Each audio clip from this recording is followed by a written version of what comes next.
افطاری کس سے کرنی چاہیے؟ میں آپ کی خدمت میں یہی پیش کرنا چاہتا ہوں، ہر حلال چیز سے آپ افطاری کر سکتے ہیں، لیکن سنت کیا ہے؟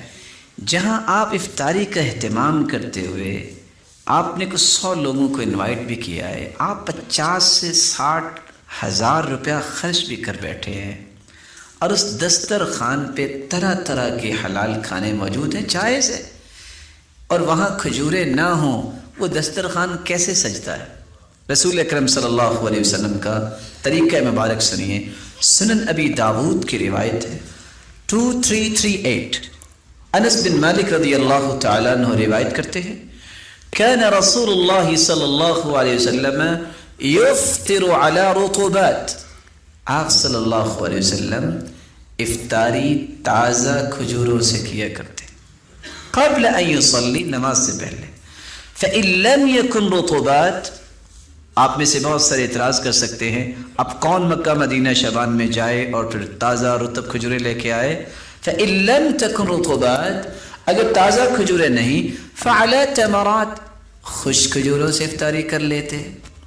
فإن لم تكن، اگر گھر میں خشک کھجوریں بھی نہ ہوتی، حسا حسوات من ماء، تو پانی کے چند گھونٹ لے لیا کرتے۔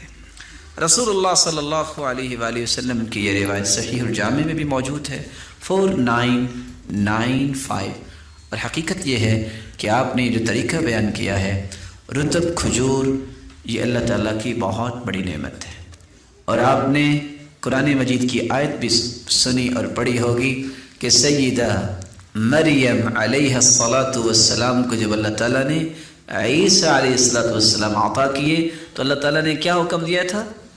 رطبا جنیا، یہ رطب استعمال کرو، کلی واشربی وقری عینا، کھاؤ اور پیو اور اپنی آنکھوں کو ٹھنڈا کرو۔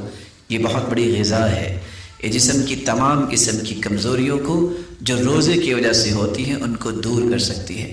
لیکن اگر ہم صرف اس نیت سے اس بات کا اہتمام کریں رمضان سے پہلے ہی کہ میں نے افطاری میں رطب استعمال کرنی ہے، تو یہ کوئی ایسی مشکل بات نہیں ہے کہ ہم اس کو اویل نہیں کر سکتے، یہ اویلیبل ہوتی ہے۔ رسول اللہ صلی اللہ علیہ وآلہ وسلم کا ایک اور بھی فرمان اور عمل ہے، صحابی کہتے ہیں كان يحب الماء الحلو، اللہ کے رسول صلی اللہ علیہ وسلم میٹھا پانی پسند کیا کرتے تھے۔ تو اس روایت کے تحت جامع شیری بھی جائز ہو گیا نا، اور دیگر مشروبات بھی جائز ہو گئے۔ اور دوسری روایت کے الفاظ ہیں كان يحب العسل والماء الحلو، آپ شہد کو بھی پسند کرتے اور میٹھا پانی بھی پسند کرتے۔ اور کتاب الطلاق کے اندر سے بخاری میں جو روایت ہے اس کا ایک ٹکڑا ہے كان يحب الحلوى، آپ میٹھی چیز پسند کرتے۔ بعض لوگوں نے اس کا ترجمہ بھی کرنا چاہا کہ اللہ کے رسول حلوہ پسند کرتے، اس سے مراد وہ حلوہ نہیں ہے جو 10-20 چونٹیوں سے لبریز جو حلوہ بنایا جاتا ہے اور دکانوں سے ملتا ہے، اس سے مراد وہ حلوہ نہیں ہے، آپ میٹھی چیز کو پسند کیا کرتے۔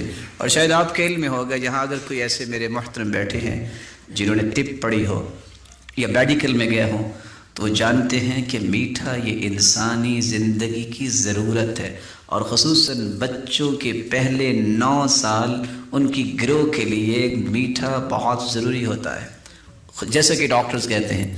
لیکن 9 سال سے لے کر 18 سال تک انسان کو میٹھے سے پرہیز کرنا چاہیے، اس وقت اس کی نمو پوری ہو رہی ہوتی ہے، جو انسان کی ہڈیاں اور جوڑ جن میں اپنی شیپ سامنے لانی ہوتی ہے، ان میں اگر میٹھا جائے تو پھر کمزوری آتی ہے۔